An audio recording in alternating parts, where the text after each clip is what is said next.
Welcome back. It's 2:38. You're with Ben and Emily on Good Afternoon Britain. Now, no Christmas cheese board is complete without a wedge of Stilton, the so-called king of English cheese. Famed around the world for its distinctive blue moulding and salty flavour, the protected cheese takes centre stage during the festive season. Sounds like we've turned into a cooking show, doesn't it? Our East Midlands reporter, Will Hollis, has this report for you. The start of the Stilton story. Hey girl, how's it going? Amy is a fifth-generation dairy farmer. These cows will normally spend 10 months of the year grazing grass outside. They'll make around 6,000 litres of milk each per year, and that all goes to be made into Stilton cheese. Every single drop goes to the cheesemakers at Long Clawson, only a mile away here in Leicestershire. Once it's salted and settled, the cheese is pierced, letting oxygen react with the ingredients, spreading the iconic blue mould. Steve is the dairy's production manager. We'll put the grading iron into the cheese here. We'll turn that round. We'll take a core sample. We're having a look on the iron for the blue veining from the centre all the way out to the crust. We're looking for the textures and also any aromas. What you see here, this cheese has been cut in half. There's a lovely blue marble effect from the centre all the way out to the edge of the product. It's their busiest time of year, 60% of sales during the festive season. Here at Long Clawson, they make 3,000 cheese every single day, and that's just to keep up with the festive demand. Stilton is special, just like champagne. The protected designation of origin trademark means it can only be made in Leicestershire, Derbyshire or Nottinghamshire. But it's famed around the world, even amongst Britain's cheese-loving neighbours in France, where Anne-Claire is from. We are very proud to say that we are exporting 20% of our cheese, which is fantastic. And in France, we love Stilton, so this is great. Packed and prepared for supermarkets across the country. But Stilton's sales are being sliced by 9% across the industry. Inflation is just one reason why some Brits aren't buying. Lovely tanginess coming through. Bill is managing director at Long Clawson. He's encouraging Brits to think outside of the traditional cheese board to guarantee Stilton's future. It needs support because we've got this fantastic product which should be iconic and we should be celebrating in the UK. By driving usage, we believe that what we can do is probably grow the market if we can get people buying it just one more time a year. The king of English cheese looking to wear the crown all year round. Will Hollis, GB News in Long Clawson. 'Tis the season to eat Stilton. I think I prefer some cheddar. Really? Yeah. Well, joining us now is the director of Long Clawson Dairy, Bill Matheson, who's brought us some cheese, actually, which we may sample with you, Bill. Thank you for joining us. So, what are Brits' favourite type of cheese? Is it the Stilton, or is it the humble cheddar? Well, cheddar would be the mainstay staple that people buy in the UK. But when they're going and they're buying then a speciality cheese, and particularly at Christmas, on a cheese board, and I've got my cheese board here as well, just for the fact we've got the cheese board, and you can see it here. That's a slap. Stilton has to be. Yeah, well, you should have some as well. Please enjoy. Stilton is generally front and centre of the cheese board, and rightly so. I think it's got protected designation of origin like champagne and Parma ham. And I think it's right that we Brits are proud of it and we celebrate it as a national treasure. Ben, have you got the champagne? I've got plenty back home, nothing on me. Some port would be nice, Bill. Did you organise any port? I'll do that next time. We'll send you some down next time, but hopefully at least enjoying the cheese this afternoon. So tell us... I think you got some... Oh, sorry, tell us, this dairy, it's responsible for 60% of the market for Stilton. Yeah, we're probably responsible for about 65% of all Stilton sales globally, and we feel very proud that we are the custodians, along with the other fantastic Stilton producers up here in Leicestershire, Nottinghamshire, and Derbyshire. And it's great that we're exporting about 20% of our sales elsewhere around the world. And we see that there's absolute opportunity for us to really expand our business in years to come, and particularly in the export market, because when we take our cheese out there, people love it. So Stilton is a fantastic cheese. And we also have, alongside that, we have a fantastic Shropshire Blue, which for us 2 years ago at the International Cheese Award, it was voted the best cheese in the world. So it's a little bit like for us, winning an Oscar in the cheese industry is a little bit what it was like for us. So best of 4,500 cheeses from around the world that were entered, and it came out as Supreme Champion. And with Shropshire Blue, it tends to be a little bit milder as a cheese, quite creamy and a little bit tangy in texture.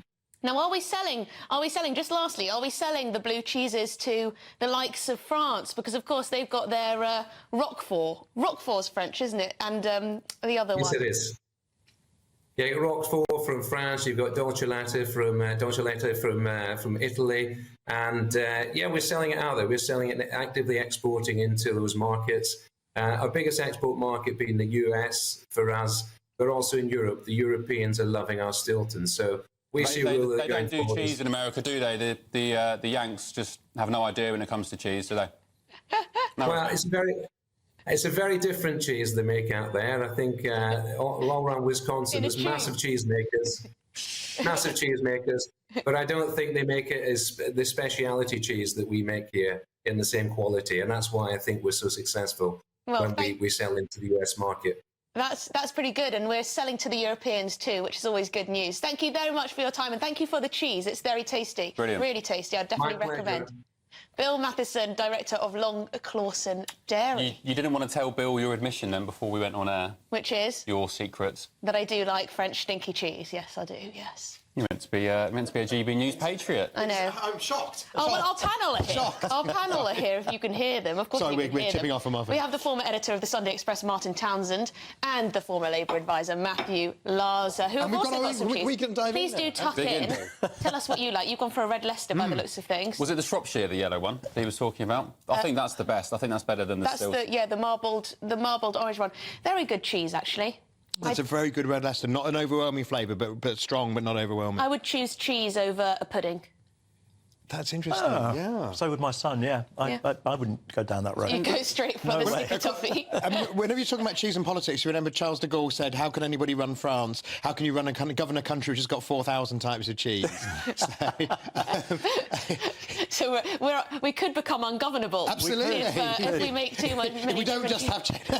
We don't have to. Right, should we go back to some serious news? Yes. Not that cheese isn't serious, and it's good to see that this particular dairy is doing very well. It's a good Christmas UK season. success story, that. Yeah, it's good to hear about exports. Yeah. To the United well States. done, Bill, I'd say. It is true the States has those squeezy cheeses, don't they? Or the fake, Cheese whiz, the fake burger cheese. And actually, not just cheese, we're seemingly catching up on France over a lot of sectors, especially sparkling wine. Oh, yeah. West Sussex, where I live, Nye Timber, absolutely storming up the ranks. Pricey, though, an English sparkling wine, pricier than a champagne. Yeah. But, but very, very, very top end, isn't so it? France, watch out. Here come the Brits. I think their prices are becoming more competitive, though, because... it's demanding. Yeah, increases, because the demand's increasing, they're making more of it, so the price is coming down. So that's your... Can we do that as the next tasting you have us on? Maybe at 9 o'clock. Maybe, throughout the Christmas period, we might have a bit of Christmas tasting. Who knows? You've got to keep watching and keep turning up. Should we talk a little bit about Keir Starmer and whether you're convinced, Martin, that he's the man to take on the job of Prime Minister? Do you believe what he's saying? No, not a word. I never have. I don't like Keir Starmer as a leader. I don't actually think he'll be leading for very long because I think he's got much bigger and better talents in that party anyway. Who do you prefer? I think Rachel Reeves is more capable than Keir Starmer, personally. I just think Keir Starmer's an empty She plagiarised her book, though, didn't she? I just think she's more capable, and I just see Keir Starmer as being very empty, and I just don't see him as being as particularly inspirational. Matthew, I think that's kind of reflected in his popularity ratings in the country because people just don't warm to him. He's dull as dishwater, isn't he? He's not dull as dishwater. I mean, look, he's not. His friends wouldn't say, "What's the word of the year?" Riz. He's not got Riz, has he? Come on. Well, only in moderation. But I think what the country doesn't want after the last 5 prime ministers in 13 years is Riz. What it wants is quiet, strong, determined leadership, and that's what Keir Starmer offers. And I think honestly, it's a great team because I think the top three, Keir, Rachel, and Angela Rayner, who all have very different backgrounds. I've known Rachel since we were Angela both at Rayner's hardly university. quietly competent, is she? No, look, Angela Rayner stands very firm. So, for example, Angela Corbynistas, when they wanted to spend all the money on subsidising university students, she wanted to spend it on early years education because she knows what a difference that can make to working families. So she's got steel, and they don't want three of the same. You've got three very different people. What have we got? We've got at the top of the Tory party, we've got a Prime Minister and Deputy Prime Minister who both went to public school. Did they go to public school together? I get confused, but I think they might have. We've had some good economic news for the country this week. So, you know, the inflation was good, but the growth inflation was fantastic. Let's be honest, the inflation was fantastic. And, you know, we've got energy prices due to come down. We've got an interest rate cut on the way.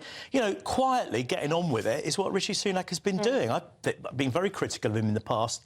But, you know, we've got a Conservative government that's quietly getting on with doing the things that people want them to do.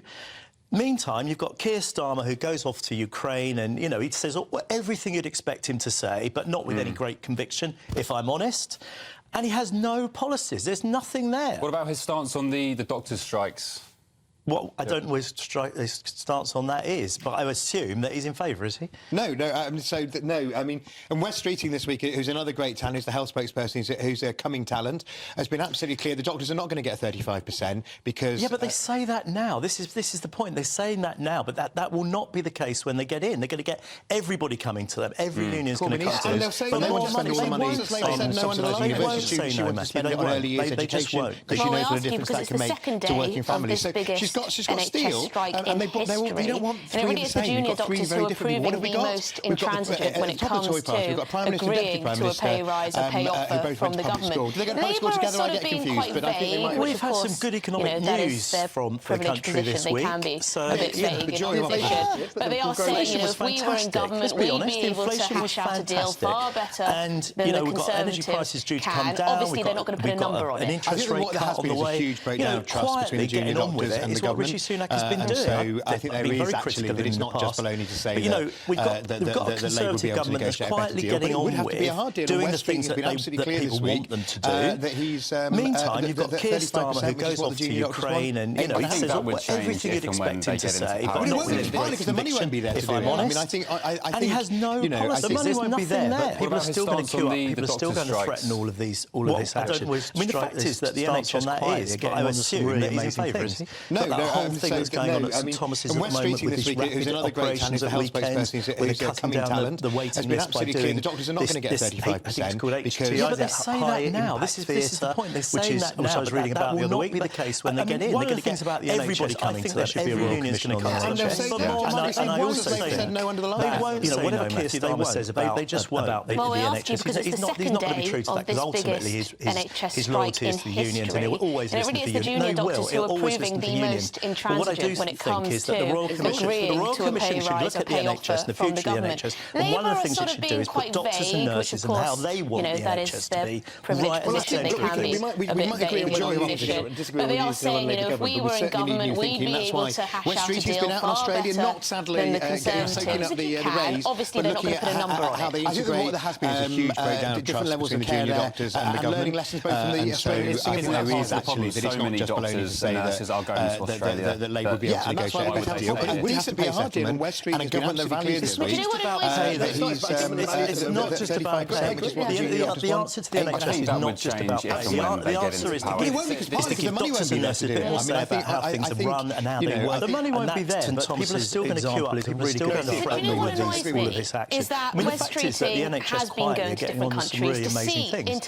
But that whole thing that's going on at St Thomas's at the moment with these rapid operations at weekends, where they're cutting down the waiting list by doing this, I think it's called high impact theatre, which I was reading about the other week. I mean, one of the things about the NHS, I think there should be a Royal Commission on the NHS. And I also think that, you know, whatever Keir Starmer says about the NHS, he's not going to be true to that because ultimately his loyalty is to the unions and he will always listen to the unions. No, he will. He'll always listen to the unions. But what I do think is that the Royal Commission should look at the NHS and the future the NHS. It's And one of the treated things like you a should do is cult, put like a doctors religion. and nurses You and mentioned how anything they about want the tiered NHS to be access or right Well, I at the think centre we of might everything. agree on whether the union's going to disagree on whether the argue union's over going to government insurance, but I think we've got that's down in flames. Streety's been out in Australia, not sadly because it sits in the middle and it makes these decisions, and then how they it's not integrate part of political. different levels of care there and learning lessons both from the Australians and Isn't that part of the learn problem? from So what many the people in doctors and hospitals are nurses are telling you. going to They're the people that are in there trying to run these places day in, day out. They know where the problems are. And a government that values There's too it. much Do you know that's what being it always imposed. is? Well, the reality is, It's not just Matthew, about as much as we pay. talk about The service answer to free the of NHS charge, is not just free about of pay. use. The answer is More and more people to are give doctors going and on nurses a bit more insurance and say about getting how private things are run healthcare and how they because of work. these wage And gaps. that, because we've got St Thomas's We already have example is a tiered really health good in example. this country. You know, Is we've that got West what is it Streeting now, has 7.5 been million going to people different on an countries to NHS waiting see list, the highest they've ever international been. A very small comparisons. dip So he's for the been first time in a few Singapore, he's years been this week. elsewhere, But people are looking being at how forced to go health private. Let's services not could forget work the better. immigration Right? also plays a But big it part. seems You've to me got that a the left rapidly have always rising acted as an population. Yeah, but it obstacle also to provides any the talk NHS with the about staff it needs. NHS Now, that reform. doesn't It's mean that always we don't been need that to the retrain NHS more must British remain staff exactly to how fill it those jobs. is, We can't keep funded in nicking exactly doctors the and nurses same from around the way. world from But countries that need them. there's I think so much Well, negativity. the far left may Guys, say that, thank and you so sometimes much some for people in the your unions time say today. It's that. been a pleasure. In And it's terms of my what the last, Labour government does, few it'll be about seconds with you, delivering real Emily, change this in the week. NHS. I think it's so refreshing that Wes has been going around the world to have looking you at by best my practice side on Good and Afternoon saying the Britain. NHS Tom needs to Harwood will change. be It's back not a religion. Are you saying, though, that the Labour government will be able to tomorrow. But ignore thank you the very voice much of to the far Martin left? Because I Townsend don't think and that is. Mandy It's Laza, who've treated been a like a cult, fantastic like a panel, I'm religion. sure You you'll agree. mentioned I'm going to anything tuck about into some of tiered this cheese access or, in the break because it's Martin Dolby who's up next. I've been Emily Garver, you've been Ben Leo. This is Good Afternoon Britain. I'll see you is so tomorrow. important because it sits in the middle and it makes these decisions, and then it is not party political. We've got to learn from best examples. Learn from best examples, but also, as I say, learn from what the people in the hospitals are telling you. They're the people that are in there trying to run these places day in, day out. They know where the problems are. You know, there's too much that's being imposed. Well, the reality is, Matthew, as much as we talk about a service free of charge, free of use, more and more people are going on insurance and getting private health care because of these wait lists. Because we already have tiered health in this country. Yeah, and, you know, we've got, what is it now, 7.5 million people are on NHS waiting lists, the highest they've ever been. A very small dip for the first time in a few years this week, but people are being forced to go private. And let's not forget the immigration also plays a big part. You've got a rapidly rising population. Yeah, but it also provides the NHS with the staff it needs. Now, that doesn't mean that we don't need to train more British staff to fill those jobs. We can't keep nicking doctors and nurses from around the world from countries that need them. Yeah. Well, there you go. Guys, thank you so much for your time today. It's been a pleasure. And it's my last few seconds with you, Emily, this week. It's been an absolute pleasure, Ben. Thank you. To have you by my side on Good Afternoon Britain. Tom Harwood will be back tomorrow, Friday, tomorrow. But thank you very much to Martin Townsend and Matthew Laza, who have been a fantastic panel, I'm sure you'll agree. I'm going to tuck into some of this cheese in the break because it's Martin Dolby who's up next. I've been Emily Carver, you've been Ben Leo. This is Good Afternoon Britain. I'll see you tomorrow.